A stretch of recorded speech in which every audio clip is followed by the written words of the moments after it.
अच्युतं केशवं रामनारायणं कृष्णदामोदरं वासुदेवं हरिं श्रीधरं माधवं गोपिकावल्लभं जानकीनायकं रामचन्द्रं भजे अच्युतं केशवं सत्यभामाधवं माधवं श्रीधरं राधितं इन्दिरामन्दिरं चेतसा सुन्दरं देवकी नन्दनं नन्दजं सन्ददे.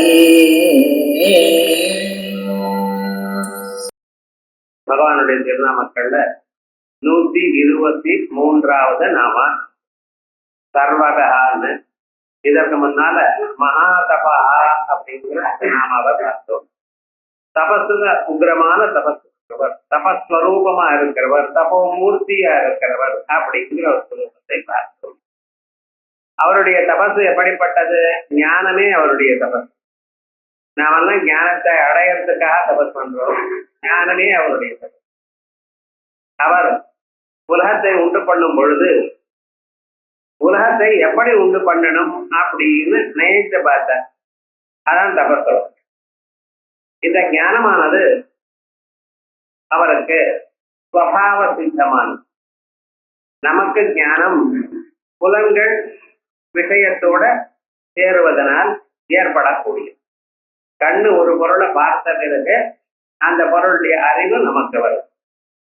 அவருக்கு கண்ணு காது மூக்கனாக்க உபயோகப்படுத்த வேண்டியதில்லை. எல்லா பொருளும் அவருக்கு எங்க இருக்கிறதும் கரெக்டா தெரியும். அவருடைய ஸ்வபாவம் அப்படி. இப்படி ஒரு ஸ்வரூபம் இருக்கிற அவர் உலகங்களை படைக்கணும்னு நினைக்கிறார். எதற்காக அந்த நினைப்பு அவருக்கு வந்தது அப்படின்னா, தன்னிடத்துல மாயையில மங்கி கிடக்கக்கூடியதான பிராணிகளுக்கு சுக துக்கங்களை கொடுக்கணும். அவளுக்கு மறுபடியும் இன்னொரு சந்தர்ப்பத்தை கொடுக்கணும். அந்த சந்தர்ப்பத்திலேயாவது அவ நல்ல வழியில சத்துகளை நாடி, அதனால குரு உபதேசத்தை பெற்று வாழ்க்கையில முன்னுக்கு வரலாம். அதற்காக மறுபடியும் ஒரு சந்தர்ப்பத்தை கொடுக்கணும். எனக்குரியதான எண்ணத்துல மறுபடியும் பிரபஞ்ச சிருஷ்டிய பண்ணலாம். இந்த பிரபஞ்ச சிருஷ்டியை பண்ணும் பொழுது ஜனங்கள்லாம் எங்க இருக்கா? மாயையில வங்கி இருக்கா. அந்த தட்டான் தன்னுடைய அரக்குல இரும்புகளை எல்லாம், இந்த தங்க பொடியெல்லாம் எப்படி ஒத்தி வச்சிருக்கானோ அதே மாதிரி ஜீவர்கள்னா அந்த மாயையில இருக்கா. அவளை மறுபடியும் இந்த ஸ்தூல சரீரை கொடுக்கணும். சுகதுக்கங்களை அவ அனுபவிக்கும்படி பண்ணணும். அந்த சுகதுக்கங்களை அனுபவிக்கும்படி பண்ணும் பொழுது அவ அதை அனுபவித்துக் கொண்டே விவேக வைராக்கியாதிகளை அடைந்து மறுபடியும் ஒரு ஆச்சாரியன் அடைந்து முன்னுக்கு வரவா அப்படிங்கிற. இதுல அவளுக்கு சுகதுக்கத்தை கொடுப்பதுங்கிறது வரைக்கும் அவர் பண்ணிட்டு இருக்கார். ஏன்னா ஜென்மாந்தரத்துல நீங்க எந்த புண்ணிய பாபங்களை பண்ணினீங்களோ அதுக்கு தக்கவாறு சுகதுக்கங்களை கொடுக்கிற. அந்த சுகதுக்கங்களை நீங்க அனுபவிக்கும் பொழுது தங்களுக்கு விவேகம் வறுமையானால், வைராக்கியம் வறுமையானால், விவேக வைராக்கியாதிகள்னால நாம் அடுத்த நிலைக்கு அடையணும். எப்படி? ஒரு ஆச்சாரியனை அடைஞ்சு அவர் வழியாக இன்னொரு தத்துவத்தை அடைந்து சாதனம் பண்ணி பிரேமத்தை அடையணும். சில பேர் விவேக வைராக்கியம் அடையாமல் வாழ்க்கை இவ்வளவுதான் நினைச்சுண்டு அதனால கவலைப்பட்டு வாழ்க்கையில பண்ண வேண்டியதான கர்மாக்களையும் விட்டு விட்டு இறங்கி போயிடுறேன். இந்த நேரத்து கீழே இறங்கி போறேன். அப்படி இருக்கிறவாளுக்கு மறுபடியும் நல்லதான ஒரு சந்தர்ப்பத்தை கொடுக்கணும்னு மறுபடியும் திருஷ்டி பண்ற. இப்ப பண்ணக்கூடியதா இந்த பிரபஞ்சம் முழுக்க அவர் எப்படி பண்ணிருக்கார்? மாயினால பண்ணிட்டு இருக்கார். எல்லாமும் மாயினால் தான் பண்றார். மாயினால் உலகம் எல்லாம் மாயினால உண்டா இருக்கு. ஆகாசாதி பிரபஞ்சங்கள்லாம் மாயா காரியம். மாயா காரியம் நான் சொன்னேன்னா என்ன, அது என்னது என்று ஏன் இப்படி வந்ததுன்னு நீங்க கேள்வி கேட்கக்கூடாது. அனிர்வச்சனீயம். இந்த மாயான்னு ஏன் எப்படி?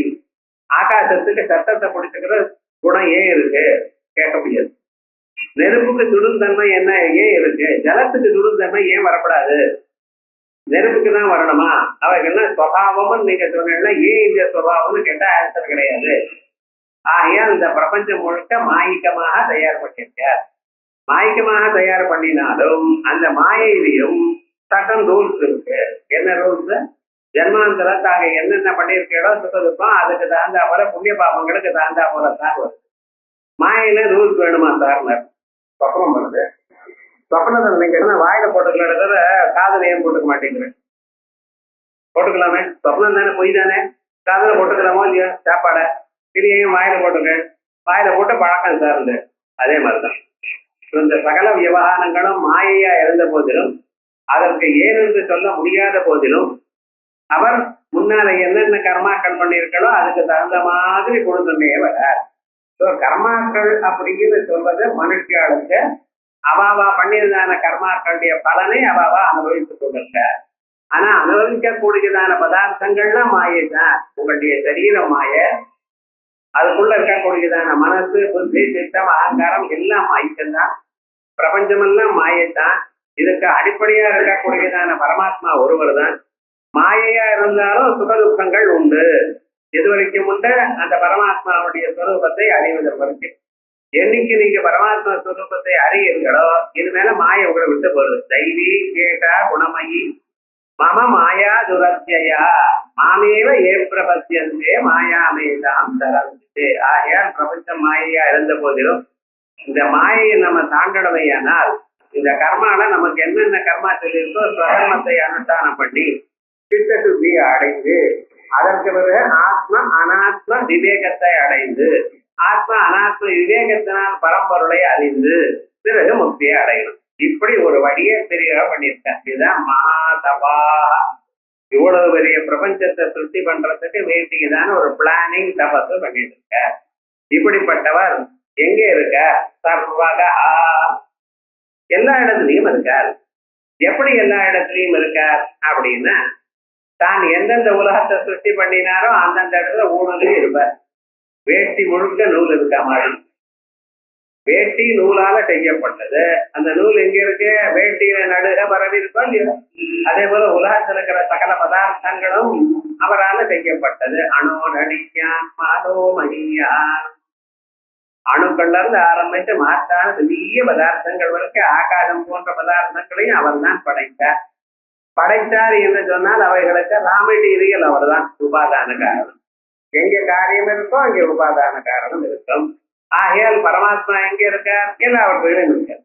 அதனால எல்லாமாக இருக்கார், எல்லாவற்றிலும் இருக்கார். எல்லாத்தையும் தாங்கிறவரா மட்டும் இல்ல, எல்லாமாகவும் அவர் தான் இருக்கார். ஆகையால் சர்வத்திர கச்சதி இது சர்வதா, எல்லா இடத்திலும் நெடுக செல்கிறார். ஆனா எல்லா இடத்திலும் இருக்கிறார். அதனால அவரை சர்வதா. உபனிஷத்துல ஆரம்பத்துல கீதா வாக்கியமிதம் சர்வம் யத்கிஞ்ச ஜகத்யாம் ஜகத் தேன யத்தேன புஞ்சீதா மாதா கஸ்ய சித்தனம் அப்படின்னு கீதா வாக்கியமிதம் சர்வம். இந்த சகல பிரபஞ்சத்தையும் பரமாத்மா பாவனையால போட்டி வைக்கணும், பரமாத்மாவாக எல்லாவற்றையும் பார்க்கணும் அப்படின்னு. ஆகையால் ஈஷா வாக்கியம்னு எப்ப நான் சொன்னேனோ சகல பதார்த்தங்களையும் ஈஸ்வரனால நாம ஈஸ்வரனாக பார்க்கணும். அதான் உண்மை. எல்லாவற்றையும் ஈஸ்வரன் இருக்கார். ஆனா நம்ம என்ன பண்ணோம்? ஈஸ்வரனை மறைச்சு நாமரூபாத்மகமாக பார்த்து கொண்டிருக்கோம். அதுக்கு ஒரு பெயர், ஒரு உருவம் அப்படின்னு பார்க்கிறோமே தவிர அதற்குள்ள சத்ரூபமாக ஈஸ்வரன் இருக்கார் இங்கிருந்து பார்க்கல. அதை பார்க்கறதுக்காக தான் இந்த நாம நமக்கு உபயோகப்படுறது. சர்வகா, சர்வத்திர கச்சதி சர்வகா. எப்படி? காரணத்வேனம் வியாப்தத்வா சர்வத்ரா, எல்லாவற்றுக்கும் காரணமாக இருக்கிறார். காரணம் என்று சொன்ன குயவன் இருக்கான், மண்ணை குடமாக ஆக்குறான். குடமாக ஆக்கிறதுக்கு இருக்கிற காரணம் அவர் குடம் போற இடத்துக்கெல்லாம் அவர் போறதில்லை. குடம் எந்தெந்த ஆத்துக்கோ போறது, அங்கெல்லாம் போறாரோ இல்ல. ஆனா என்ன? மண்ணு போறது. எந்த மண்ணால குடம் செய்யப்பட்டதோ அந்த மண்ணு போறது. அதே போல எங்க பரமேஸ்வரன் எப்படி உபாதான காரணம், குடம் இருக்கிற இடத்திலேயே அவர் இருக்கிறார்.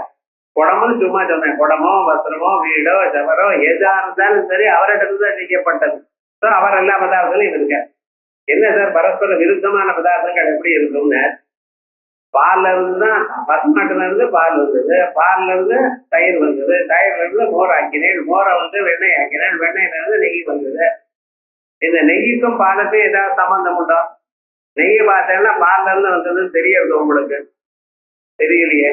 அவ்வளவு மாறுதல்கள். ஒரு பசுமாட்டு நடுவில் வந்ததுன்னா பால், தயிர், வெண்ணெய், நெய், பன்னீர் எத்தனையோ சொல்லிட்டு இருக்கிறது அல்லவா?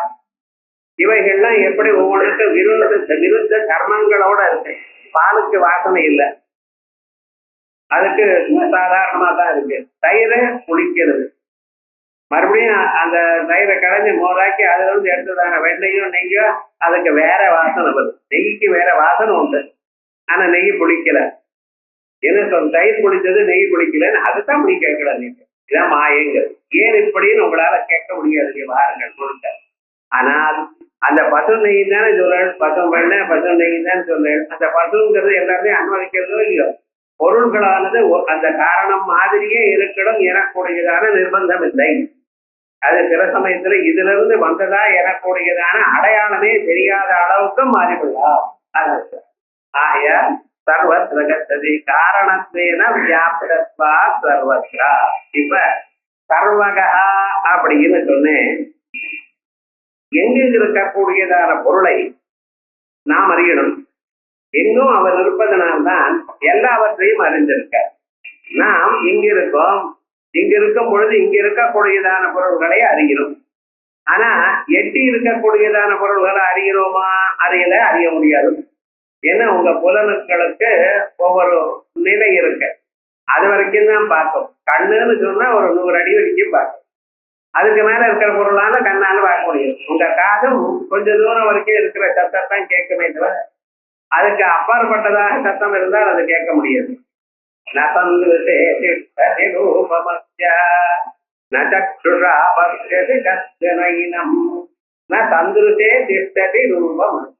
உங்களுடைய ஃபீல்ட் ஆஃப் விஷன் இருக்கு பட்சல உங்க கண்ணு எது வரைக்கும் பார்க்குமோ அந்த நிலையில அதற்குள்ள பரமாத்மா இல்லை.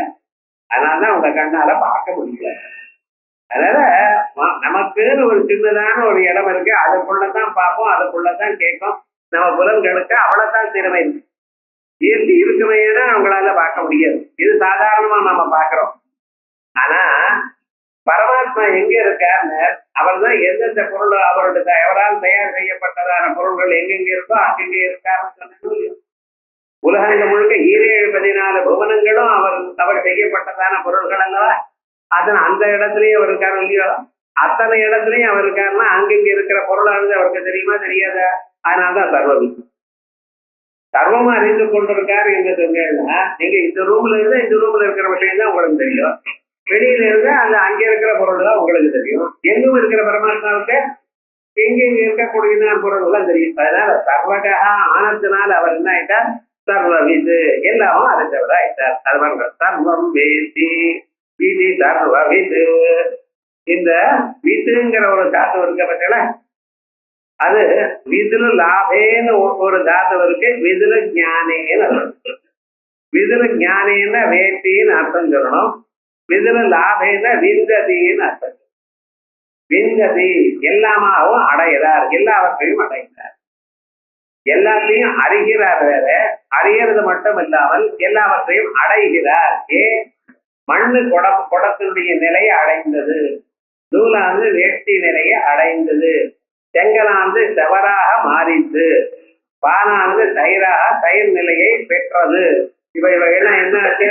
அது மாறும் பொழுது இன்னொரு நிலையை எப்படி பெறுகிறதோ அதே போல எங்க பரமாத்மா எல்லா பொருளாகவும் மாறி இருக்கிறார், எல்லா பொருளாக காணப்படுகிறார். ஆயால் எல்லா இடத்துலையும் இருந்தார், எல்லாவற்றையும் அறிந்தார், எல்லாவற்றையும் அறிவது மட்டும் அல்ல எல்லாமாகவே ஆனார். ஆயால் எல்லாவற்றையும் பெற்றார்.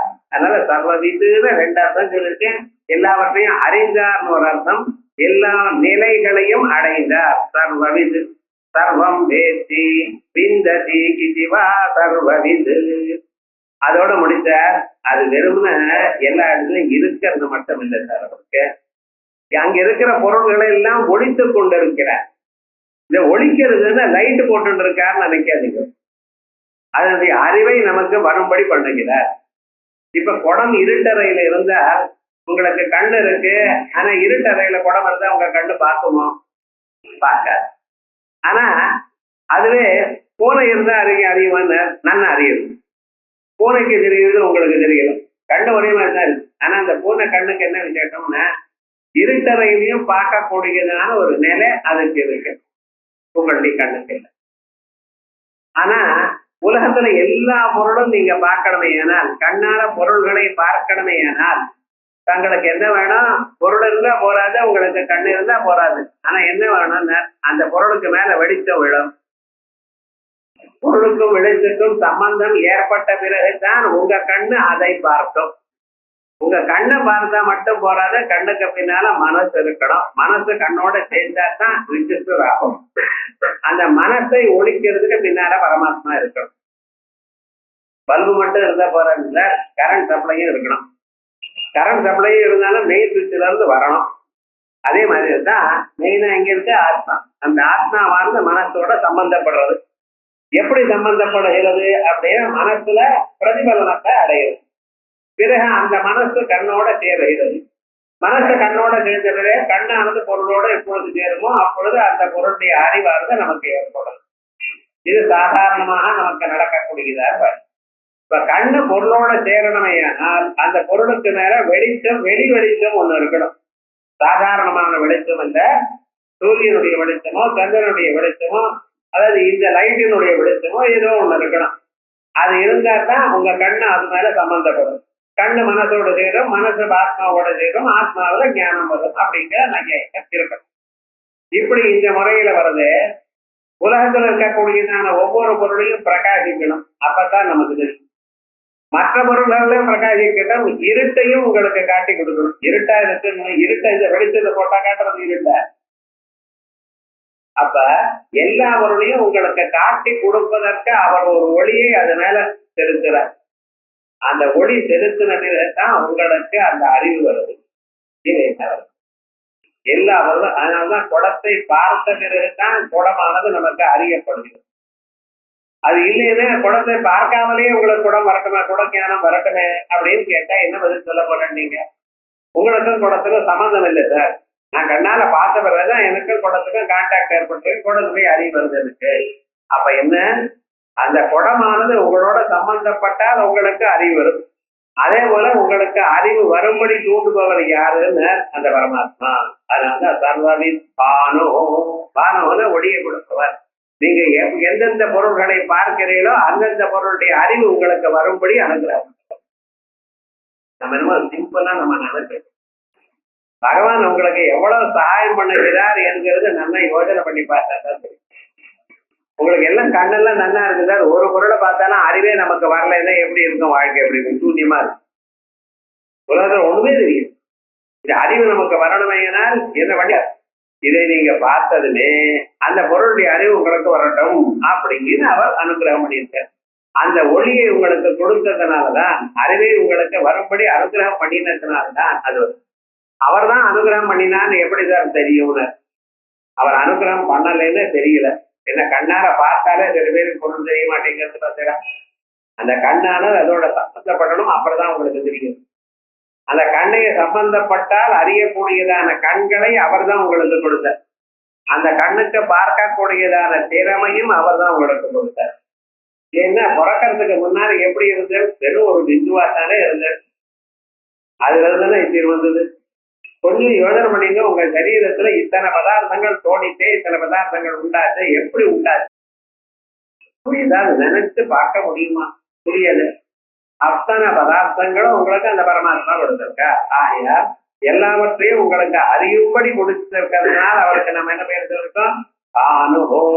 பொருள்களை உங்களுக்காக ஒழித்துக் கொண்டிருக்கிறார். அதனால பாதி அனுபோ.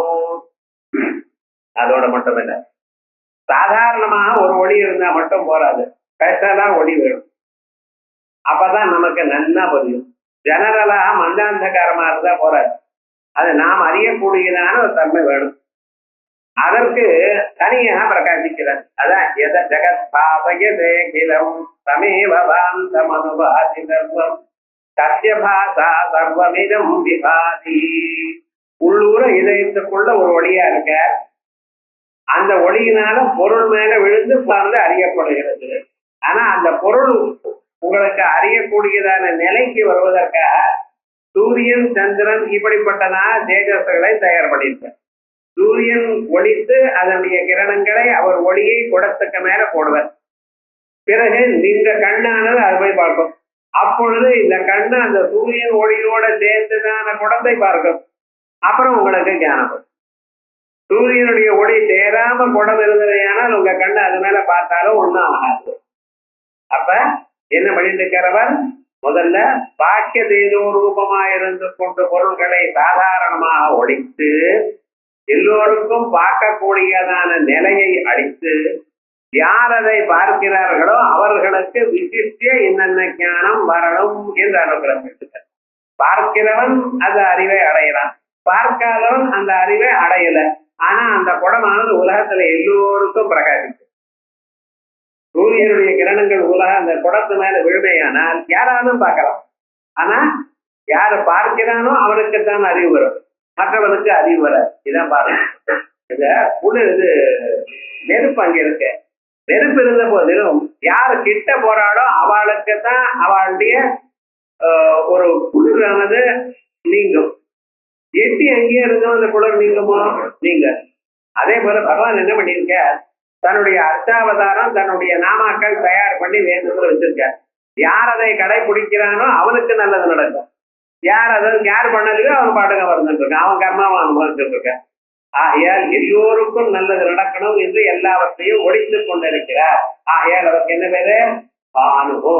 வெறும் அறிந்தவர் மட்டும் இல்லை, எல்லாவற்றையும் அறிந்தவர், எல்லா நிலையும் பெற்றவர் மட்டும் இல்ல, எல்லாவற்றையும் அறிந்து எல்லோருக்கும் நன்மையை உண்டாகணும் எனக்கூடியதான எண்ணத்தில் அவனுக்கு எல்லா ஒளியும் அறிவையும் கொடுத்துருக்கார். அதான் சமீப பாந்தமனுபாதி சர்வம் சத்யபாதா சர்வமிதம் விபாதி. சத்யபாதா அவருடைய ஒளியினாலதான் மற்றவர்கள்னா ஒலிக்கிறது. இது சூரியனோ சந்திரனோ நெருப்போ மின்னலோ அல்லது நட்சத்திரங்களோ எல்லாமும் எதனால் ஒழிக்கிறது? அந்த பரமாத்மாவும் தான் ஒழித்துக் கொண்டிருக்கு. இதான் பகவத்கீதையில யதாதித்யகதம் தேஜ ஜெகத்பாதய தேகலம் யச்சந்தமசயச்சாக்னௌ தத்தேஜோ வித்யமாமகம். யதாதித்யகதம் தேஜ சூரியனிடத்தில் இருக்கக்கூடியதான ஒளியோ, சந்திரனிடத்துல ஒளியோ, நெருப்புல இருக்கக்கூடியதான ஒளியோ எல்லாம் ஏதுன்னு நான் கொடுத்தது. உங்க இடத்துல ஃபேன்ல கரண்ட் இருந்தாலோ, பல்புல கரண்ட் இருந்தாலோ, ஹீட்டர்ல கரண்ட் இருந்தா எங்க இருந்து வந்தது? மேற்குல வந்தது. அதேதான் அதான் ஆயர் சர்வவித் பானோ வித்யாதி ஸ்மிருதேச்ச சர்வவித்யாசோ பானுச்ச இது சர்வவித் பானோ. அதற்கு பேருக்கு விஸ்வக்சேனோ ஜனார்தனா. விஸ்வக்சேனா என்கிற இந்த விஸ்வக்சேனஹான்னு நம்ம சொல்லிட்டு இருக்கோம் பார்த்தா, இவரை சைவாள் எல்லோரும் விஸ்வக்சேனர் நம்ம என்ன பண்ணிட்டு இருக்கோம், பிள்ளையாரும் ஒருத்தரை பூஜை பண்ணிட்டு இருக்கோம். இந்த கணபதினு நம்ம நினைச்சோம். நம்ம எந்த ஒரு செயல் பண்றதா இருந்தாலும் முதல்ல யாரும் தியானம் பண்ணிட்டு இருக்க? கணபதி. கணானாம் துவா கணபதி கம்பவாமஹே அப்படின்னு ஆரம்பிச்சு இந்த கணபதிய ஸ்தோத்திரம். இந்த கணபதிங்கிறவரை முதல்ல வேதங்கள்ல பிரம்மணஸ்பதினு இருக்கு. ருக்வேதத்துல சொல்லும் பொழுது பிரம்மணஸ்பதிங்கிற சுத்தத்துல தான் இந்த கணபதி. கணம்னா கூட்டம்னு அர்த்தம். கூட்டங்களுக்கு அதிபதி. ருத்ரகணங்கள் நிறைய பேர் இருக்க, அவளுக்கெல்லாம் கண்ட்ரோல்ல இருக்க. அது மட்டுமல்ல மற்ற நிறைய கணங்களுக்கு அதிபதியா இருக்க. இவர் சொன்னபடி எல்லாரும் நடந்துக்கிறா. இவரை கணபதினு சொல்லிட்டு நம்ம ஸ்தோத்திரம் பண்ணிட்டு இருக்கோம். இவருக்கு என்னன்னா விக்னகரன் விக்னநாசனா. விக்னத்தை கொடுப்பவரும் அவர் தான், விக்னத்தை போக்குறவர் அவர் தான். அதே போல மகாவிஷ்ணு பயக்ரத் பயநாசனா ரெண்டும் பார்க்க போறோம். பயத்தை கொடுப்பவரும் அவர் தான், பயத்தை நீக்குபவரும் அவர் தான். ஏன் சார் கொடுப்பானே அப்புறம் நீக்குவானே, சேத்துல காலை வைப்பானே அப்புறம் அலம்புவானே. மனுஷங்களுக்கு பயத்தை கொடுத்து வேணும்னு கொடுக்கல, வேணும்னு நீக்கல. பயமானது எதனால வந்தது? நீங்க பண்ணினதான பாபத்தினால பயம். முன்னாலே சொல்லிருக்கேன், எந்த பகவானும் உங்களுக்கு அனாவசியமாக எந்த ஒரு துக்கத்தையோ கொடுக்க மாட்டார். உங்களுடைய கர்மாவுக்கு தக்க மாதிரி தான் வரும். ஒரு துன்பம் வந்தது, ஒரு மனுஷனுக்கு கஷ்டம் வந்ததுன்னு எப்படி ரியாக்ட் பண்றாங்க, அதே சந்தர்ப்பத்துல பல பேர் பல விதமாக ரியாக்ட் பண்ணலாம். நமக்கு ஒரு கவலை வந்ததுன்னா, கவலை வந்தது என்ன பண்றதுன்னு டிப்ரெஸ் ஆகி ஒரு காரியத்தையும் பண்ணாம இருக்கிறவாழ்ல வச்சுண்டு அப்படின்னு இருக்கிறவா சில பேர்.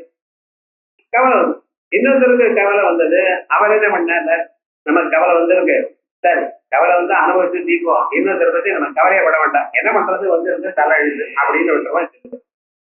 சில பேர் கவலை வந்ததுன்னா, இந்த கவலை வந்ததுனால நான் என்ன பண்ணணும், நாளைக்கு கவலை வராம இருக்கிறதுக்கு வழி ஏதாவது இருக்கா பார்க்கணும் அப்படின்னு முயற்சிக்கணும் அப்படிங்கிற.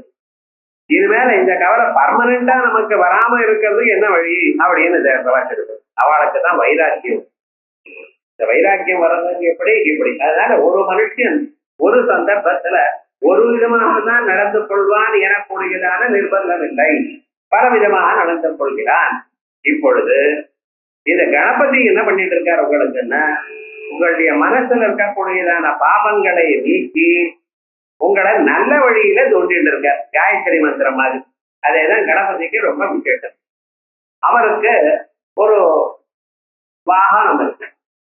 இந்த வாகனங்களை பத்தி என்ன, பகவானுக்கு ஏன் சார் வாகனம் இருக்கு, அவருக்கு என்ன இது இல்லையா, அவர் என்ன காரா வெளியில போறதுக்கு, அவருக்கு வாகனம்னா ஒரு வண்டின்னு நினைக்கப்படாது.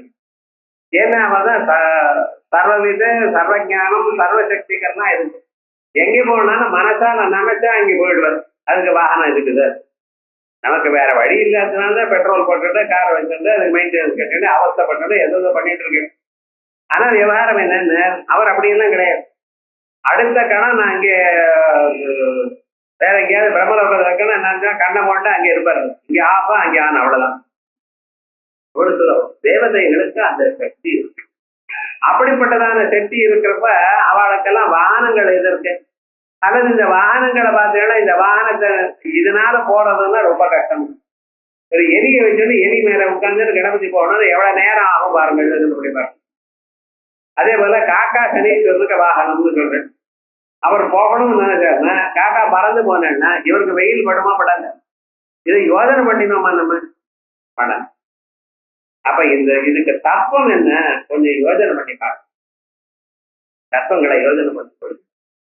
கணபதிக்கு நாம ஒரு வாகனத்தை சொல்லிட்டு இருக்கோம். என்ன வாகனம், மூஞ்சூர வாகனமா வச்சிருக்கோம், எளிய வாகனம். இந்த குரூப்ல இருக்கக்கூடியதான பிராணிகளுக்கு ஒவ்வொரு சுவாவம் உண்டு. எலியானது என்ன பண்றது, ஒரு பொருளை சாப்பிடணும்னு நீங்க ஏதாவது வடை அது இது பண்ணி வச்சிடணும், ஏதாவது இங்க வண்டியில வச்சுட்டு மூடாம வச்சுட்டேன்னா அது அங்கேயே உட்கார்ந்து சாப்பிடாது. எலி வரும், அது அங்கேயே உட்கார்ந்து சாப்பிடாது.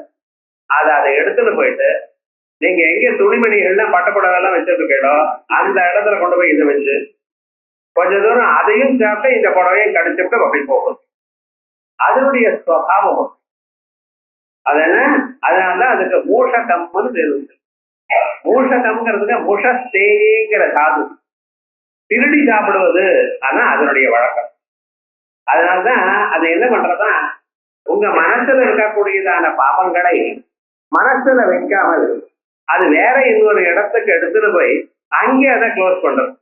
ஸோ அதனுடைய மிச்ச மீதி கூட உங்க மனசுல இருக்கப்படாதான். அதனால்தான் கணபதிக்கு நம்ம என்ன பேர் வச்சிருக்கோம், மூஷிக வாகனம்னு பேர் வச்சிருக்கோம். விவகாரம் என்ன, அது எதுக்காக, அவருக்கு என்ன அவ்வளவு பெரிய கணபதிக்கு இவ்வளவு சின்ன மூட்டுக்கு அதுக்காக என்ன ஆயிடுது அந்த வாகனம் அப்படின்னு நினைக்கல. அதே போலயே சுப்பிரமணிய சுவாமிக்கு நாம மயில் வாகனம். இந்த மயில்ல உட்கார்ந்து அவர் என்ன இடத்துக்கு போறது, அதனாலதான் அவர் பூமியை சுற்றி வர்றதுக்கு லேட்டா எடுத்துக்கணும். அது வேற இருந்ததுன்னா பரவாயில்ல, வேகமா போற குதிரை இருந்தா வந்து இருக்கலாம் அப்படின்னு நினைக்கிறேன். அப்படி இல்லை, இந்த மயிலானது அந்த தோகையை விரிச்சுட்டு ஆனந்தமா இருக்கும் எப்பொழுது மேகங்களை பார்த்த. அதே போலயே சுப்பிரமணிய சுவாமிய அனுசந்தானம் பண்றவாளுக்கு இந்த புண்ணிய கர்மாக்கள் வரும் பொழுது அவ சந்தோஷமா ஈடுபடுவாளா எல்லா செயலையும். நல்ல காரியம் பண்ணணும் அப்படின்னா பக்தியான நல்லா வளரும் அப்படிங்கிறதுக்காகத்தான் அவன் வாகனம். இப்படி மனசுல பக்தியை அதிகப்படுத்துறதுக்காகவே மயில் வாகனத்தை கொடுத்தா அப்படின்னு ஒவ்வொரு வாகனத்துக்கும் தனித்தனியா ஒரு பட்டம். ஆனா இந்த மகாகணபதி என்ன பண்ணிட்டு இருக்க, இப்படி எல்லோருடைய பாபத்தையும் நீக்குவதோட மட்டும் இல்லாமல் கணபுருஷர்களை கூட்டம் கூட்டமா இருக்கிறவால தன்னுடைய கண்ட்ரோல வைத்துக் கொண்டிருக்கிறார். அதோட இல்ல, தேவதைகளுக்கு ஏதாவது ப்ராப்ளம் வருமையானால் கணபதி என்ன பண்றாரா, அங்கே போனதுன்னு இவன் இந்த கணங்களை அங்கே விடுறான் யுத்தத்துல. அந்த கணங்களை பார்த்ததுமே அரக்கர்கள்லாம் ஓடி போயிடுறான். ஏன்னா இந்த கணங்கள்லாம் ருத்ர கணங்கள் பிரமத்த கணங்கள்னா எப்படி யுத்தம் பண்ணணும்னு தெரியாது. சாதாரணமாக யுத்தம் பண்றதுக்காக சில வழிகளை வச்சுட்டு இருக்காங்க. என்ன வழி, அம்ப தூக்கி போடணும், இல்ல கதா யுத்தம் பண்ணணும், இப்படி. அப்படி இல்லாமல் இது இஷ்டமாக யுத்தம் பண்ணிட்டுன்னு அவளுக்கு எப்படி தெரியும்? அனுமார் சுந்தரகாண்டத்துல ராட்சதோட யுத்தம் பண்ற என்ன பண்ணினா தாபா கட்டை எடுத்துன்னு அதனாலேயே கொண்டு விட்டார். ரொம்ப பேர் தாபா கட்டை விழுறதுன்னு அது எப்படி அட்டாக் பண்றதுன்னு அவளுக்கு தெரியுமா? அவளுக்கு தான் பிராக்டிஸ் இல்லையே. அது ஒரு மரத்தை முடிஞ்சு அதனால அடிச்சாராம். நீங்க அம்பு போட்டு என்ன பிரயோஜனம்? கையில கத்தி இருக்குது, மரத்தால அடிச்சா அவனால என்ன பண்ண முடியும் பாருங்க. கல் எடுத்து வீசினாரா, கல் மேல விழுந்ததுன்னா அம்புனால கல்லை எப்படி உடைக்க முடியும்? அப்பொழுது ஏதோ 1 2 4 5 அம்பு போட்டா உடஞ்சது ஓரளவுக்கு. இருந்தாலும் கல், பெரிய கல், பாறாங்கல் மேல விழுந்த அவ்வளவுதானே. இப்படி இந்த கணங்கள் எல்லாம் என்ன பண்றது, விசேஷமாக எல்லா பக்கத்துலயும் போய் சாதாரணமாக யுத்தம் இல்லாம அவளுக்கு வழக்கம் இல்லாததான ஆயுதங்கள்னால யுத்தம் பண்ணி அவ ஜெயிக்கிறான். அதனால கணபதிங்கிறாரே என்ன அர்த்தம்? தேவதா கணங்களுக்கு சகாயம் பண்ணி கொண்டு அரக்கர்களை கொள்பவர். இது கணபதியினுடைய பெயர். ஆனா இந்த கணபதிய வைஷ்ணவர் மகாவிஷ்ணுடைய சுரூபமாகவும் அவருக்கு ஒரு நாமத்தை போட்டு இவர் விஸ்வசேனர்னு பண்ணிட்டார். இந்த விஸ்வசேனகாங்கிற பதத்துக்கு என்ன, விஸ்வசேன எல்லாம் அர்த்தம், எல்லா சேனையும் உள்ளவர். இதே போல இவருக்கு ஒரு தம்பி வந்திருக்கார், அவருக்கு தேவசேனா பதிகின்னு. தேவதைகளுடைய சேனைக்கு ஹெட், கமாண்டர் சீஃப் போறது தேவா சேனாபதி அப்படி பிரிக்கணும். தேவதர்களுடைய யாதொரு சேனை இருக்கோ அந்த சேனைக்கு சைன்யத்துக்கு அதிபதி. ஒருத்தர் சொன்னார் தேவசேனா பதிகின்ற, அவருடைய ஆத்துக்கார பேரையும் தேவசேனா, வள்ளி தேவசேனான்னு 2. தேவசேனா அப்படின்னு தேவர்களுடைய சேனைக்கு பதியாகவும் இருக்கார், தேவசேனாங்கிற அம்மாவுக்கு ஆட்டக்காரராகவும் இருக்கார். இப்படி. ஆனா அவர் எப்படின்னு, அவர் மாயைய பேதனம் பண்ற வந்தவர். தாரகாசு இருக்கார், அவ பரமேஸ்வரத்துல தபசு பண்ணி மகாபலத்தை அடைஞ்சு உலகத்தை எல்லாம் தன்னுடைய கண்ட்ரோலுக்கு கொண்டு வந்து அவர் ரொம்ப ஆட்டோகிரட்டா ஆயிட்டார். ஆனா எல்லோருக்கும் துன்பத்தை கொடுக்க ஆரம்பிச்சிட்டார். தேவதைகள்லாம் பிரார்த்தனை பண்ணும் பொழுது பரமேஸ்வரனுடைய பையன் பிறப்பார், அவர் சரி பண்ணிடுவார் அப்படின்னு பார்க்கணும். நமக்கு ஒரு ப்ராப்ளம், தலைவலின்னு ஒண்ணுங்க கொஞ்ச நாள் பொறுத்துக்கோ, ஒரு குழந்தை பிறந்து அது ஒரு 16 வயசாகி அது யுத்தங்கள்லாம் கத்துண்டு அப்புறம் யுத்தம் பண்ணோம்னா என்ன பண்றது? சில சமயத்துல தேவதைகளுக்கு இப்படிப்பட்டதான கஷ்டமும் வருதுன்னு பரமேஸ்வரனுக்கு சீக்கிரம் குழந்தைய பிறக்கணும்னு இவெல்லாம் பிரார்த்திச்சுட்டாலாம். இப்படி எல்லாம் சிரமப்பட்டு அதுக்கப்புறம் பிறந்தார் வந்தார். அப்புறம் அவர் அந்த திருச்செந்தூர் இடத்துல உட்கார்ந்து யுத்தம் பண்ணார். யுத்தம் பண்ணினா அந்த தாரகாசுரன் அந்தந்த லோகத்துல இருந்து கொண்டு அங்கிங்க பானங்களை போடுறது, திரும்பி இவர் பானம் போட்டேன்னா அந்த லோகத்தை வைக்கேட் பண்ணி இன்னொரு லோகத்துல இருக்கு. அப்படி எல்லாம் பொழுது அம்பாள்கிட்ட போகும்பொழுது அம்பாள் என்ன பண்ணினா அவருக்கு சக்தின்னு ஒரு ஆயுதத்தை கொடுத்தார். அந்த சக்தியானது என்ன பண்றது, அது மாயையை பொழந்துடும். மாயையை பொழந்து சரியான அறிவை உண்டு பண்ணிட்டு அதற்கு பிறகு அவர் எங்க சாரக்காரன் கண்டுபிடிச்சுட்டார். அதுக்கப்புறம் கொண்டுட்டார். இப்படி சாதாரணமாக கதை நம்ம பார்த்தோம். அதனாலதான் சுப்பிரமணிய சுவாமிக்கு என்ன பேரு, சக்தி தரம் அப்படின்னு. சக்தின்னு வேல் உள்ளவர், வேலன் அப்படிங்கிறன்னா தமிழ்ல இந்த வேலன் வேலுடையவர் அப்படிங்கிறத சம்ஸ்கிருதத்துல சக்தி தரம்னு சொல்லிட்டு இருக்கோம். அதே மாதிரி மகாகணபதி இந்த சுப்பிரமணிய சுவாமி பிறக்கிறதுக்கு முன்னாலேயே தேவகணங்களை காப்பாற்றி கொண்டிருந்தவர். ஆகையால் இவருக்கு விஸ்வசேனர்னு தனியா. விஸ்வசுங்கிற பதத்துக்கு எல்லாம் அர்த்தம், எல்லா விதமான சேனையும் உள்ளவர். ஆர்கனைஸ்டு அன்ஆர்கனைஸ்டு எல்லாம் அதான் பார்க்கணும். சுப்பிரமணிய சுவாமி சேனையில ரெகுலராக யுத்தம் பண்ணக்கூடிய நல்ல பலசாலிகளா இருக்கிறவா அப்படிப்பட்டது. இங்க மகாகணபதி தேவையில்ல ருத்ரகணங்கள் பிரமத கணங்கள், அது எப்படி மேல விழும்னு தெரியாதுன்னு. அதான் ரொம்ப பாரத யுத்தத்துல யுத்தம் நடந்துட்டு இருக்கே, எல்லாம் பண்ணிட்டு இருக்க. இருந்தா போல இருந்து அனுமர் அந்த அர்ஜுனுடைய தேருக்கு மேல உட்காந்து ஒரு விசித்திரமான ஒரு சவுண்டை கொடுத்தார். என்னடா ஆச்சுன்னு ஒரு 200-300 பேர் அந்த சத்தத்தை கேட்டா மயக்கம் போட்டு விழுந்துட்டான். என்ன பண்றது, வெறுமனை கொட்டா விட்டார் அனுமர். அவ்வளவுதான். என்ன எப்படி என்ன ஆகும் இந்த யுத்த தளத்துல எந்த சந்தர்ப்பம் என்ன எல்லோருமே ஒரு டென்ஷன்ல இருக்கான். எந்த அம்பு மேல வேணுமோ எவ்வளவு பிராணம் போகுமோங்கிற நிலையில தான் யுத்தம் பண்ணிட்டு இருக்க. இப்படி விசித்திரமான ஒரு சட்டம் தானே போயிருக்கு. அது போல மகாகணபதியுடைய சேனைகள் அப்படி இருக்கு. அதனால இவருக்கு விஸ்வசேனர்னு இந்த விஸ்வசேனரை ஆராதனம் பண்றதுங்கிறது வைஷ்ணவ சம்பிரதாயத்துல லக்ஷ்மி தந்திரம், பாஞ்சராத்திரம் இது போல தந்திரங்கள்ல விஸ்வசேன ஆராதனம் விசேஷமாக தெரியும். சத்ரு ஜெயத்துக்கு பண்ணக்கூடியது. சத்ரு ஜெயத்துக்கு சுதர்சன மந்திரம்னு ஒரு மந்திரம், அது சாதாரணமா எல்லாரும் பண்ணிட்டு இருக்க. அந்த சுதர்சன யாகம்னு சொல்லிட்டு இருக்க. அப்பிரதி சமாதேயமாக சில தோஷங்கள் இருக்கமையானா சுதர்சன யாகம் பண்ணணும் சொல்லுது அப்படின்னு ஏதோ ஏவல் சொல்லிட்டு வந்து அப்படின்னு விட்டுட்டான்னு பயந்துட்டு இருக்கா. அதுதான் சில பேர் அப்படி இருக்கிற வாழ்க்கெல்லாம் இந்த சுதர்சன யாகம் சுதர்சன மந்திரம் அப்படின்னு சொல்றதுன்னு சொல்லி அது ரொம்ப செலவு பண்ணிட்டு இருக்கா சில பேர். அதே மாதிரி சில யாராவது நமக்கு தீங்கு பண்ணிவிட்டா அப்படின்னு சந்தேகம் இருக்கிறவா விஸ்வசேன ஆராதனம் பண்ணிட்டு இருக்கா. இந்த விஸ்வசேன ஆராதனமும் என்ன பண்றது, மனுஷன் இருக்கக்கூடியதான பாபங்களையும் சத்துருக்களையும் நீக்கி உள்ளூர் இருக்கக்கூடியதான அந்த சத்துருக்களையும் போக்கி இவாள நல்ல வழி கொடுக்கிறது. இதுதான் விஸ்வசேனருடைய ஒரு தத்துவம். அது ஆச்சாரியார் சொல்றாங்க. விஸ்வத்து அவ்யயம் சர்வ இத்யர்த்தே. விஸ்வத்துங்கிற பதமானது அவ்யயம். அது என்ன சர்வாங்கிற அர்த்தம். அதனால விஸ்வசேனான்னா சர்வசேனான்னு அர்த்தம். விஸ்வக் அஞ்சதி பலாயதே தைத்திய சேனா. அரக்கர்களுடைய சேனைகள் இவரை கண்டதுமே, இவருடைய சேனைகளை கண்டதுமே எல்லா திக்கிலையும் ஓடுகிறார்கள். விஸ்வக் அஞ்சதி பலாயதே தைத்திய சேனா யஸ்ய ரண உத்தியோக மாத்திரேனா. இவர் யுத்தத்துக்கு வந்தாரும் தெரிஞ்சாலே வரும், ஓடி போயிடுறாங்க. அப்படி விஸ்வசேனா அப்படின்னு இவரை விசேஷமாக சொல்லு. அதற்கு பிறகு ஜனார்தனா பகவானுடைய நாமக்கள். நாராயணனாங்கிற நாம மாதிரியே ஜனார்தனாங்கிற நாமம் ரொம்ப பேர் உலகம் முழுக்க வியாபிச்சது. ரொம்ப பேர் ஜனார்தனான்னு பேர் வச்சுருக்க. இந்த ஜனார்தனாங்கிற பதத்துக்கு என்ன அர்த்தம்? ஜனங்களை காப்பாற்றுபவர், ஜனங்களை அழிப்பவர். இந்த ரெண்டு அர்த்தம் சொல்றேன் சார். இது ரெண்டும் பரஸ்பர விருத்தமா இருக்கு. என்ன சாதாரணமா அப்படி இருக்கும் சொல்ற. அனுரூபம்னாலும் பிரதிரூபம்னாலும் ஒரு மாதிரின்னு அர்த்தம். என்ன பண்றது? அது நீங்க என்ன ஜனார்தனா ஜனங்களை காப்பாற்றுறார். நல்ல மனுஷியாளா இருப்பாரையானால் அவளுக்கு க்ஷேமத்தை கொடுக்கிறார். மனுஷியால நல்லவர் கேட்டவர் எல்லாரும் நீ தானே சுட்டி பண்ணிரு. அவளுடைய கர்மாவை தக்கவாறு மாயினால அவளை சுட்டி பண்ணிருக்கு. இல்ல நல்லவா கேட்டவா யாரு அப்படின்னா மறுபடியும் நம்ம தெரிஞ்சுக்கலாம். மாயினால மனுஷனுக்கு சரீரத்தையும் மனதையும் கொடுத்திருக்கார். மாயிகமான உலகத்திற்குள்ள உங்களை போட்டு வச்சிருக்கார். உங்களுக்கு சுகதுக்கங்கள் கர்மா பிரகாரம் வந்துட்டு இருக்கு.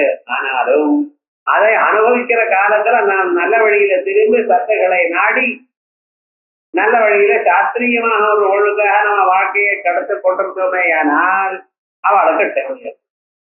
அப்படி இல்லாமல் எனக்குத்தான் கட்டம் வந்திருக்கு, ஊர்ல இருக்கவெல்லாம் சௌக்கியமா இருக்கேன், கட்டத்தை தேடி எனக்கு கொடுத்தார் பகவான் அப்படின்னு நினைச்சிட்டு பகவானையும் விட்டுட்டு இவரையும் பண்ண வேண்டியதான கர்மாக்களையை விட்டு கெட்ட வழியிலேயே போய் கொண்டிருந்தானே ஏனால் அவரை எந்த பண்ண வேண்டியதான நிர்பந்தம். ரெண்டும் அவர் பண்ணிட்டாங்க. நீங்க பண்ணக்கூடியதான புண்ணிய பாப கர்மாக்களுக்கு, தாங்களுடைய எடுத்துக்கொள்ளக்கூடியதான செயல்களுக்கு, இந்த செயலானது நீங்க தான் எடுத்துட்டு இருக்க, பகவான் பண்ணல. பகவான் உங்களுக்கு மனதை கொடுத்தார், புண்ணிய பாபங்களை கொடுத்தார், சந்தர்ப்பங்களை கொடுத்திருக்கார். ஆனா அதுல எப்படி நீங்க கையாளணும், அவைகளை எப்படி நீங்க உங்க வாழ்க்கைகளை உபயோகப்படுத்திக் கொள்ளணும் என்கிறது தாங்களா பண்ணி கொண்டதுதான் உங்களுக்கு பிரிவில்ங்கிறது இருக்க, மனசு இருக்கு. தஸ்மாத் சாஸ்திரம் பிரமாணந்தே காரியா காவிய பவர்த்திதம். நீங்க எப்படி நடந்துக்கணும், எப்படி நடந்துக்கப்படாது அப்படிங்கிறதுக்காக சாஸ்திரத்தை கொடுத்துருக்க. சாஸ்திரம்னு என்ன சார்? வேதம் தான் சாஸ்திரம். சாஸ்திர யோனிஸ்வாத். வேதங்களுக்கெல்லாம் எங்களுக்கு தெரியலையே சார், அதை நாங்க படிக்க முடியலையே. வேதங்களே படிச்சிருந்தானே எங்களுக்கு உத்தியோகம் எப்படி கிடைக்கும், எப்படி நாங்கெல்லாம் வாழறது? ரொம்ப கஷ்டப்படுமே. அதனாலதான் வேதங்களை வாசிக்கல. வேதத்துல எப்படி தெரியும், இதுல தெரியாத எங்களுக்கு எல்லாம் எப்படி தெரியும் இப்படிலாம் கேட்கலாம். நீங்க இவளை வாசிக்கப்படாதுன்னு சொல்லுவீங்க, மற்றவர்கள் வாசிக்கும் பொழுது இதை வாசிக்கப்படாதுன்னு சொன்னோமோ? நீங்க வாசிக்கல, அதற்கு பின்னால வாசிக்கலாமோ இல்லையோ? ஏதோ உத்தியோகத்தை போயிட்டு அப்புறம் வாசிக்கலாமோ இல்லையோ? வேதத்தை வாசிக்காத போனாலும் வேதத்துல என்ன இருக்குன்னு நம்ம தெரிஞ்சிருக்கலாமோ இல்லையோ? வேதத்துல என்ன சொல்லியிருக்கு? பெரியவர்களை நாடி அறியலாமோ இல்லையோ? வேதத்துல இருக்கக்கூடியதான வழிகளை கடைபிடிக்கலாமோ இல்லையோ? விட்டுவிட்டோம். ஏன்னா நமக்கு தெரியாதுங்கிற அபிப்பிராயத்துல விட்டுட்டோம். இப்ப லேட்டஸ்ட் ட்ரெண்ட் என்னன்னு, டைம் இல்லை சார். டைம் இல்லைன்னு எப்ப சொல்ல முடியும்? மற்றவர்களுக்கெல்லாம் சமயம் உபயோகப்படுத்தலையா? நம்ம மணிக்கணக்காக செல்போன்ல பேசிட்டே இருக்கா பாருங்க. ரோட்லயே பாதி ரோட்ல நின்றுட்டு ரோடு கிராஸ் பண்றப்ப பேசிட்டு இது எவ்வளவு ஒழுங்கா ரோட்ல போயிட்டு இருந்தாலே யமதன் ராஜா எங்க இருக்காருன்னு தெரியணும். ஒரு கையில ஒரு காதுல செல்போனு, ஒரு கையில ஏதோ வச்சு அவன் பாட்டு போயிட்டே. இந்த பக்கம் லாரிக்காரன் அடிக்கிறான், அந்த பக்கம் இது பண்றான். ஆனா உழைச்சிட்டு இருக்கான்னு அது ஏதோ பகவானுடைய அனுகிரகம்னு சொல்ல வேண்டியதுதான் இன்னைக்கு இருக்கக்கூடியதான சந்தர்ப்பங்கள்ல. அப்படி நமக்கு பொழுதுலயே நம்ம சொல்றதுதான் ஏதோ ஒரு சந்தர்ப்பத்துல கத்துக்கலாம். வேதத்தை கத்துக்கலாம். இல்ல வேதத்துல என்ன சொல்லி இருக்கு, நான் வந்து ஏதாவது ஓரளவுக்காவது இனி அளவுக்காவது உபயோகப்படுத்துறவா? அந்த வேதங்கள் மட்டும் இல்லாமல் பகவான் என்ன பண்ணியிருக்கார், அந்த வேதோக்தமான அர்த்தங்கள் புரியணும் என்பதற்காக இதிகாச புராணங்களை நமக்கு பண்ணி கொடுத்திருக்கார். வேதவியாசர்னால தானே வேதவியாசரா அவதாரம் பண்ணி 18 புராணங்களை எழுதினார், மகாபாரதத்தை எழுதினார், பிரம்மசூத்திரங்களை எழுதினார், பகவத்கீதையை நமக்கு கொடுத்திருக்கார். ஏன் எனக்கு தெரியாது என்று சொல்றதுக்கு வழி இல்லை. அதோட மட்டும் இல்லாமல் இந்த கிரந்தங்களை அந்தந்த பிராந்திய பாஷையில தர்ஜுமா பண்ணியிருக்காரோ இல்லையோ? ஆகையால் விவகாரம் என்னன்னு, இத்தனையும் தெரிந்து கொண்டு சரியா இருக்கிறவன் நல்ல வழியில போறான், நல்ல வழியில போனவரை காப்பாத்துறார். அவருக்கு என்ன ஜனார்தனா. அதே போலயே இந்த பிரபஞ்சம் எல்லாம் அழியிற காலத்துல எல்லாவற்றையும் தான் அழித்து மறுபடியும் தன்னிடத்துல சேர்த்துக்கார். ஆகையால் அவருக்கு ஜனார்தனா.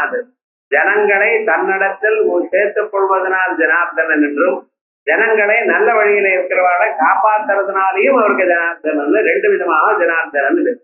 ஜனான் துர்ஜனான் அர்த்தயதி ஹீனஸ்தி நரகாதீன் கமயதி இதுவா ஜனார்தனா.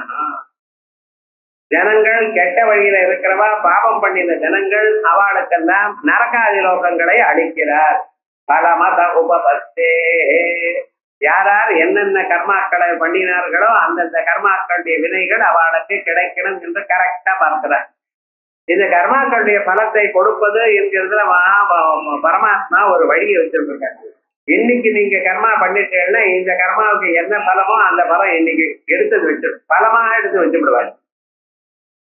இத அது தனியா கணக்கு எடுத்து வச்சுக்கிறது, நீங்க ரிட்டையர் ஆனப்புறம் அதை கொடுக்கறது இப்படின்னு கிடையாது. ப்ராவிடன்ட் ஃபண்ட் எல்லாம் நீங்க மாசத்துக்கு எவ்வளவு சேர்த்து வைக்கிறது, இது என்ன எவ்வளவு சேர்த்துடோ அந்த அமௌண்ட் தான் இங்க நிற்கும். ரிட்டையர் ஆன பண்ணிக்கு நீங்க அந்த காசுக்கு வேல்யூவே இருக்காது. ஏன்டா டபுள் டிஜிட் இன்ஃபிளேஷன்ங்கிறான், 10.8% இருக்கிறான் இது வாரம் முழுக்க. அதனால நம்ம சேர்த்து வச்சதுக்கு அந்த இதுக்கு சரியா வரப்போறது இல்லை. ஆனா பகவான் என்ன பண்றார், இன்னைக்கு கர்மா பண்ணேன்னா இந்த கர்மாவுக்கு பலம் என்ன இருக்கோ இந்த பலமாக மாத்தி வச்சு விட்டார். உங்களுக்கு பலமாக மாத்தி எங்கே வச்சிருக்கார், சூரியன் இடத்துல வச்சிருக்கார்.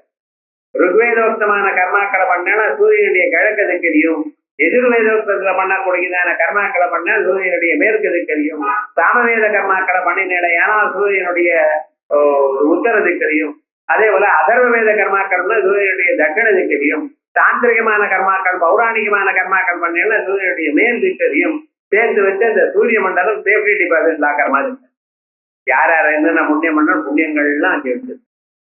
அதனால உங்களுக்கு பணம் வருமோ வராதோ, அன்னைக்கு அவைலபிளா இல்லையா, இந்த ப்ராப்ளம் தான் கிடையாது. பாருங்க, என்னதான் இருந்தாலும் என்ன ஆச்சுன்னா ஃபுட் கார்பரேஷன் குடவுன்லயே ஸ்டாக் இல்லை சார். என்னோட கோதுமையே ஸ்டாக் இல்லை, வெளிநாட்டுல வர வச்சதுதான் உண்டுங்கிறான். கோதுமை இல்லைன்னு ஓட்டு சாப்பிடுங்கிறான். என்ன பண்றது? இப்படி எல்லாம் சந்தர்ப்பங்கள் வரப்படாது. ஆகையால் யாராருக்கு என்னென்ன பலன் கொடுக்கணுமோ அந்தந்த பலத்தை அன்னைக்கே மாற்றி வச்சிருக்க. இது பகவான் பண்ணக்கூடியதான செயல். அதே போலயே பாபங்கள் பண்ணினேன்னா அதுக்கு என்ன பலம்னு ரெடியா வச்சுருக்காருதான். நரகாதேன் கமயதி சிவாஜனார்தனா. அது ஒரு அர்த்தம். ஜனை புருஷார்த்தம் அபியுதய நிச்சேத லட்சணம் யாச்சியதே. அவரனிடத்துல ஜனங்கள் அபியுதயம் வாழ்க்கையில முன்னேறுவதற்காக வேண்டியதான சாதனங்களையும் நிச்சயம் மோட்சத்துக்கு வேண்டிய சாதனங்களையும் கேட்கிறார்கள். ஜனங்கள்னால் பிரார்த்திக்க துதிக்கப்படுகிறார். ஆகையால் அவருக்கு ஜனார்தனான்னு பேர். இப்ப ஆரோக்கியம் பாஸ்கர ஆதித்தே ஒரு மனுஷனுக்கு பிசிக்கல் ஹெல்த் நன்னா இருக்கணும் அப்படின்னா தினமும் சூரிய நமஸ்காரம் பண்ணுது. சூரிய நமஸ்காரம்னா மித்ராயமான ரவையர்மான் கீழ்வந்து செய்யணும் இருக்கு. இருந்தாலும் ஒன்றும் இல்லாதவனாலும் கை கூப்பி சூரியனுக்கு ஒரு தரம் நமஸ்காரம் பண்ணினாலும் போதும்.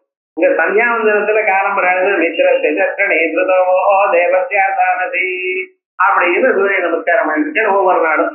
இந்த சூரியனை பார்த்து நமஸ்காரம் பண்ணினா நமக்கு என்ன ஆறது? பிசிக்கல் ஹெல்த் நல்லா வரும்.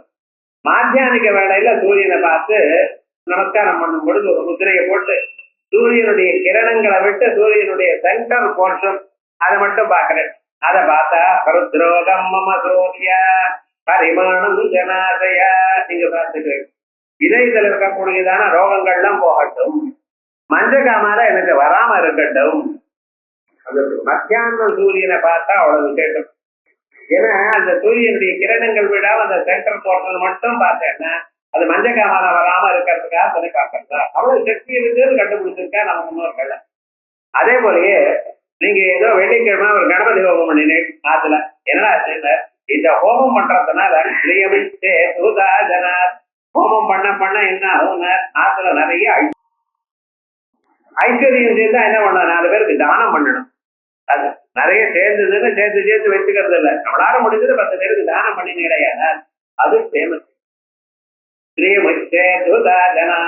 அதுக்கப்புறம் ஞானம் மகேஸ்வர ஆதித்ய பரமேஸ்வரனை தியானம் பண்ணிடையான உங்களுக்கு ஞானம். அதனாலதான் திருமறைகள்லாம் விசேஷமா திருமந்திரம் இவெல்லாம் வரும். அந்த பரமேஸ்வருடைய தியானமானது நமக்கு அறிவை கொடுக்கும். அந்த ஞானம் வந்ததுமே பகவான் மகாவிஷ்ணுவானவர் தன்னிடத்துல சர்வ வியாபகத்துவத்தை கொடுத்து மோட்சத்தை கொடுத்தாரா. ஆகையால் மோட்சம் எங்களுக்கு வேணும்.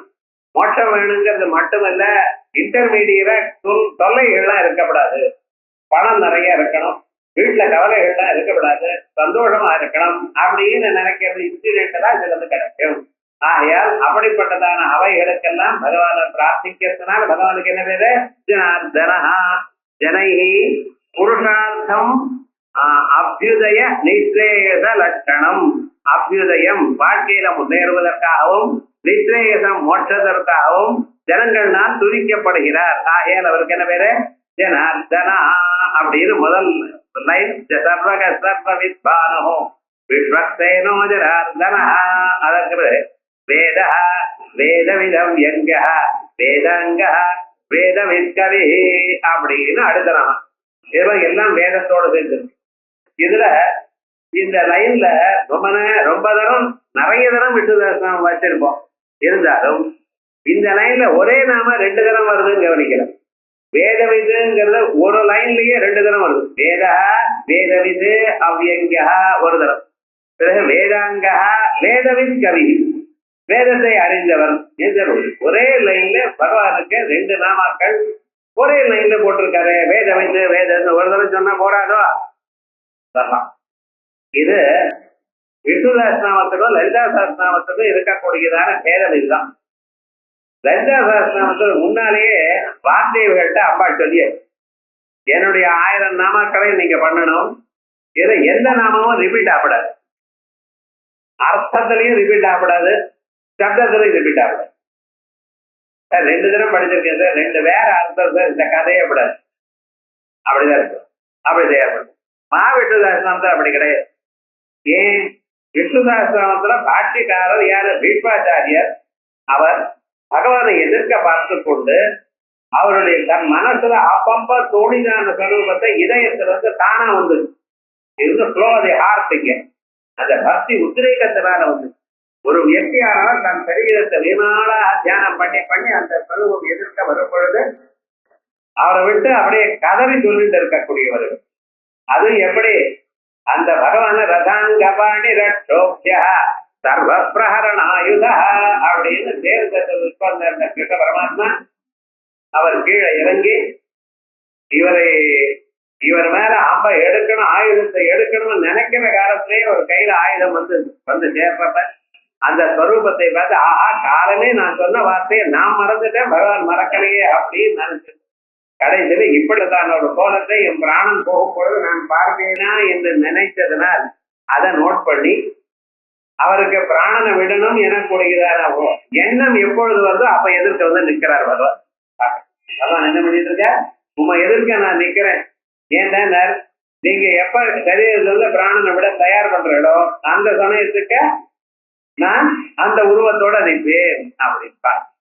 அதனால சத்தியம் விதா தும்பித பிரத்ய பாஷிதம், தன்னுடைய பக்தன் எதை பேசினாலும் அதை உண்மையாக்கணும் எனக்கூடியதான அபிப்பிராயம் பகவான். ஆகையால் அப்படி இல்லை. அங்கே லலிதா சகஸ்ரநாமத்துல பக்தனுடைய பிரார்த்தனையை நிறைவேறணும், அதற்கு சேமத்தை கொடுக்கணும்னு ஒண்ணு தனியாக பண்ணுங்க அப்படின்னு சொல்லி தயார் பண்ணப்பட்டதாக ஒரு ஸ்வரூபம் அது. அதான் வித்தியாசம். அதனால இந்த இடத்துல 2 நாமாக்கள் 3 நாமாக்கள், ஒரே நாமாக்கள் 2 தரம் 3 தரம் வரா. இது ஒரு விஷயத்தை மறுபடியும் சொன்னா எனக்கு நமக்கு என்ன அர்த்தமாகுது, அது ரொம்ப முக்கியமான அர்த்தமாகுது. ஆகையால் இது 2 தரம் சொன்னதுனால இந்த வேத வித்து எனக்கூடியதான் நாமானது ரொம்ப முக்கியம். இங்க விஷ்ணு சஹஸ்ரநாமத்துல நாமாக்கள் எல்லாம் ஒவ்வொரு நாமாவும் தனித்தனி மந்திரம்னு சொல்லியிருக்கேன். அந்த தனியா விஸ்வம் விஸ்வம் விஸ்வம் விஸ்வம் எப்படியே தியானம் பண்ணலாம். இல்ல மாறா மந்திரமாக 1000 நாமாக்களையும் சேர்த்து படிக்கலாம். இந்த வேத வித்து எனக்கூடியதான ஒரு நாமாவானது ஸ்பெஷலாக ஜனங்களுக்கு உபயோகப்படுகிறது அப்படிங்கிறதுக்காக 2 முறை சொல்லியிருக்கார் இந்த நாமா இந்த ஸ்தோத்திரத்துல. இப்பொழுது அர்த்தங்கள் பார்ப்போம். வேத ரூபத்வா வேதா, பகவானுக்கு வேதம்னு பேரு. ஏன்னா வேதங்களுடைய உருவமாகவே இருக்காது. நம்ம மாத்திர வேதங்கள் படிக்காத போனாலும், நல்ல கிரந்தங்களை படிக்கிறதுக்கு சமயம் இல்லாத போனாலும், அந்த புத்தகங்களை வாங்கி பூஜை ரூம்ல பூஜை அறையில வைக்கலாமோ. வேதங்களை வாங்கி பகவத்கீதை வாங்கி பூஜை அறையில அங்கே வைக்கும். தினந்தோறும் 2 புஷ்பத்தை போட்டு நமஸ்காரம் பண்ணுங்க. பகவானுக்கு நமஸ்காரம் பண்ணும் பொழுது அங்க அலமாரில வச்சு நமஸ்காரம் பண்ணுங்க. அது என்ன ஆகும், அதுவே என்ன வேத உருவமாகவே பகவான் இருக்கார். பகவான் கிருஷ்ண பரமாத்மா அவர் அத்தனை லீலைகளும் பண்ணி 128 வருஷம் வாழ்ந்து விட்டு ஒரு நாள் எல்லாரும் முடிச்சாச்சு. கடைசி காலத்துல ஒரு மரத்துக்கு மேல உட்கார்ந்து களையில படுத்துட்டு இருக்காரு. படுத்துட்டு கால் கட்டவர்ல ஆட்டிகிட்டே இருக்கார். ஏன் அப்படி ஆட்டினார், அவருக்கெல்லாம் சர்வதந்திர சொந்தம் ஏதோ பண்ணிட்டு இருக்கேன். ஒரு வேடனானவன் என்ன பண்ணியிருக்கேன், அந்த கட்டவர்ல ஆடுறத பார்த்து ஏதோ பிராணின்னு நினைச்சுட்டு அதுக்கு மேல அம்ப விட்டார். அந்த அம்பானது காந்தப்பட்டது. இந்த நிமித்தமாக சரீரத்திலிருந்து பிராணம் விட்டார். அவர் மாய்க்கமான சரீரம் தான். ஸோ அடிபட்டதுன்னு நினைச்சுட்டு விட்டார். அந்த சந்தர்ப்பத்துல பக்கத்துல மைத்ரேயன் இருந்த அந்த மைத்ரேயன் அவருக்கு வேதங்கள்ல தத்துவங்கள்லாம் சொல்லி, என் பக்தன் இருக்கான் விதுரன், இவன் ஹரித்வார கஷேத்திரத்துல இருந்துட்டு இருக்கார், அங்கே போயிருக்கார், அவருக்கு போய் நீங்க சொல்லுங்க அப்படின்னு சொல்லிவிட்டு இங்க பிராணம் விட்டுருக்கார். எது போச்சு, இவர் அங்கிருந்து கிளம்பி அப்படி போறார். போயிட்டு அப்பெல்லாம் இது மாதிரி அடுத்த நாள் ட்ரெயினோ பிளேனோ ஏரியா போக முடியும், நடந்து போயிட்டு இருக்கார். அங்கே இந்த இடத்துல இருக்காரு, பின்கோட் நம்பர் அட்ரஸ் ஏதாவது இருக்கா, ஒண்ணும் கிடையாது. அப்படியே போய் நிற்கிறார். என்னைக்காவது கங்கையில ஸ்நானம் பண்ண வருவாரோ அன்னைக்கு பார்க்கலாம் இல்ல அப்படின்னு நினைச்சிட்டு காத்துட்டு இருக்காரு. ஒரு நாளைக்கு ஏதோ ஈஸ்வர அனுபவத்துல பார்த்துட்டாரு. பார்த்ததுமே அந்த விதுரர் கேட்கிறார் மைத்ரேயவ, மீதி பேர்ல எப்படி இருக்கா என்ன கேட்கலையா, என் கிருஷ்ணா சௌக்கியமா இருக்கானான்னு கேட்டார். நான் அதை சொல்லக்கவே வந்திருக்கேன் உங்களுக்கு, நம்மளை கைவிட்டு போயிட்டாரியா அப்படின்னு சொல்லிட்டு ஒரு வார்த்தை சொன்னார். உலகத்துல எல்லா பிராணிகளும் அவ பிராணம் போகும் பொழுது எந்த பகவானுடைய நினைப்பு எனக்கு வரணும் என்று நினைக்கிறாளோ அப்படிப்பட்டதான பகவான் தான் சரீரத்தை விடும் பொழுது உங்களை நினைச்சா நீங்க என்ன பாக்கியசாலியோன்னு அப்படியா, என் பக்கம் பகவான் என்ன சொன்னாரா, என்ன சொன்னார் அப்படின்னு சொல்லும் பொழுது அந்த தத்துவங்கள்லாம் விஸ்தாரமாக 11, 12 அத்தியாயங்கள்ல சொல்லியிருக்க ஸ்ரீமத் ஸ்கந்தத்துல பாகவத ஏகாதசி ஸ்கந்தம் துவாதசி ஸ்கந்தம் ரொம்ப விசேஷம். மைத்ரேயர் விதுரனுக்கு சொன்னதான ஒரு கதை இப்படி போறது. ஏன் சொல்ல வந்து என்னன்னா, அப்படி இருக்கக்கூடியதான அந்த பரமாத்மா இங்க கிருஷ்ணனாக சரீரத்தை விட்டதுன்னா லோகத்துல இருக்கிறவங்க கிருஷ்ணன் காணும்னு, கிருஷ்ணன் காணும், சரி சந்தோஷம், இங்க போயிட்டாரு சரி. ஏன்னா பிறந்த வேலை ஒரு நாளைக்கு போகணும்னு அவரே சொல்லியிருக்காரு. ஜாதஸ்தே துருவம் மிருத்யோ துருவம் ஜன்ம மிருதஸ்ய காலமாயிட்டார் சரி. ஆனா இவர் எங்க சார் இருக்கணும்னு, அடுத்த செகண்ட்ல வைகுண்ட லோகத்துல இருக்கணுமா வேண்டாமா? தேவதைகள் தேடுறா, வைகுண்ட லோகத்துல இல்ல, அங்கேயும் இல்ல. தேவதைகள் பார்த்தா பூலோகத்துல இருக்காரான்னு, ஏன்னா பூலோகத்துல தேவதைகள்னு அப்பப்ப வந்துருந்தாலாம். எதுக்குன்னு பகவானுடைய சுலபம் இங்கதான் சுலபமா பார்க்க முடியும். வைகுண்ட லோகத்துக்கு போனா பர்மிஷன் வேணும்னு அவ்வளவு சீக்கிரமா முடியாது. அவ அப்பப்ப வந்து பகவானை பார்த்து கொண்டிருந்தா பூலோகத்துல காணோம். சரி இங்கதான் இல்ல அங்க இருக்காளான்னு பார்த்தா அங்கேயும் காணோம். என்னடா அது எங்கேயும் இல்லையே இல்ல போச்சு அப்படின்னு கேட்கும் பொழுது சொன்னார், இல்ல அவர் பாகவதமா மாறிட்டார். இப்ப என்ன ரொம்ப நாளைக்கு பாகவத கிரந்தமாக இருக்கார். யார் யார் பாகவத்தை ஆத்துல வச்சிருக்காளோ, பாகவத்தை படிக்கிறாளோ, பாகவத்துக்கு சேவை பண்றாளோ, பாகவதால உயர்ந்தையா கொண்டாடுறாளோ அவளுக்கெல்லாம் நான் அனுகிரகம் பண்றேன். பாகவத சொருபி ஆயிட்டார்னு சாஸ்திரம் சொல்றது. ஆகையால் நம்ம மதத்துல வேதங்கள்னு சொன்னா ஈஸ்வரனே வேதம். அதான் வேத ஸ்வரூபமா அவர் இருக்கார். வேத ரூபத்வா வேதா. அதுக்காக பகவானுக்கு வேற உருவமும் இல்லை. வேதம் புத்தகத்தை வாங்கி வச்சிருந்தேன்னா அந்த புத்தகமாவே பகவான் இருந்துட்டு இருக்கார். மாத்திரம் எல்லா புத்தகமும் இருக்கணும். பாகவதம், பாரதம், ராமாயணம், வேதங்கள் எல்லா வேதமும் இல்லாததுனால நீங்க எந்த சாக்கையில பிறந்தீங்களோ அந்த வேதமாவது இருக்கணும். திருமந்திரம், திருப்புகழ், இது போல கிரந்தங்கள் மூலமாவது எடுத்தாக்கி வச்சுக்கணும். ஏன்னா அதுக்கு ஸ்தோத்திரம் பண்ணி பூஜை பண்ணி வச்சுட்டு இருக்கா. நீங்க படிக்கலைன்னால உங்க பேரன் படிப்பான்னு, பேரன் படிப்பான், பேசி படிப்பான். ஒரு சந்தர்ப்பத்தை இது என்ன புத்தகம் அப்படின்னு பாப்பாடோ இல்லையா, அது போறோம்னு ஒரு லைன் வாசிச்சாலும் போதும், நீங்க செலவு பண்ணின காசு நஷ்டமாகாது. ஆகையால் அப்படி இருக்கணும் ஆத்துல. ஏன்னா வேத ஸ்வரூபமே அவர். ஆகையால் வேத ரூபத்வா வேதா வேதயதி சிவா வேதா எல்லாவற்றையும் அறிகிறார்னு. உங்களுக்கு என்னென்ன ஸ்வரூபம் தெரியணும் அத்தனையும் அறிஞ்சவர் இருக்கார். ஆகையால் அவருக்கு வேதம். தேஷாமேவானுகம் பார்த்தம் அஹமஜ்ஞானஜம் தமஹ நாசயாமி ஆத்மபாவஸ்தா ஞானதீபேன பாஸ்வதா. இந்த உலகத்துல இருக்க மனுஷன்னா எனக்காக தேடிக்கொண்டிருக்கா, முயற்சி பண்ணி கொண்டிருக்கா. அவளை அனுகிரகம் பண்ணுவதற்காக அனுகம்பையோட தயையுடன் நான் என்ன பண்றேன், அகம் அஜ்ஞான ஜந்தமஹா அவளுடைய மனசுல இருக்கக்கூடியதான காரிருட்டு. எந்த காரிருட்டு? அறியாமை எனக்கூடியதான காரிருட்டை நாசயாமி ஆத்மபாவஸ்தா அவ மனசுல நான் பூந்து, அவளுடைய மனசுக்குள்ள நான் பூந்துக்கிறேன். ஏன்னா என்ன நினைச்சாலோ இல்லையோ, என்ன தியானம் பண்ணினாலோ இல்லையோ, என் நாமாக்களை சொன்னாலோ இல்லையோ, என் நாமாவை கேட்டாலோ இல்லையோ, இத கேட்டா போறோம். வெறுமனை கேட்டா போறோம், மனசால நினைத்தா போறோம், அர்த்தத்தை அறிந்தால் போறோம். அந்த அவங்க மனசுக்குள்ள அவரே உட்கார்ந்துட்டார். மனசுக்குள்ள உட்கார்றதுன்னு மனசுல ஏற்படக்கூடியதான எண்ணங்களில் உட்கார்ந்துட்டு அதான் ஆத்ம பாவத்தா. அந்த ஸ்லோகத்திலேயே அகண்டாகார விருத்தி என்கிறது தெரியும். பகவானாக உங்க மனசு மாறி ஆத்மபாவத்தா ஞானதீபேன பாஸ்வதா ஞான தீபத்துடன் உங்களுக்கு அந்த ஸ்வரூபத்தை தெரியும்படி பண்ணுகிறார். அப்படி விசேஷமாக ஞான தீபமாக இருந்து கொண்டு நமக்குள்ள இருக்கிற அஜ்ஞானத்தை எல்லாம் அழிக்கிறார். அதனால அவருக்கு என்ன பேரு? வேதான்னு. வெறும்ன வேதத்தை மட்டும் இல்ல சார், வேதவித்து, வேதத்தை அறிந்தவர், வேதத்தை சமூலாக்கிரமாக இந்த கோடியிலிருந்து அந்த கோடி வரைக்கும் என்னென்ன அர்த்தத்தை சொல்றது என்று அறிந்ததான ஒரு மகான் வேதவித்து. இந்த வேதவித்து 2 தரம் வந்து 2க்கும் அர்த்தத்தை தனித்தனியாக பார்க்கணும். இதை அடுத்த கிளாஸ்ல பார்ப்போம்.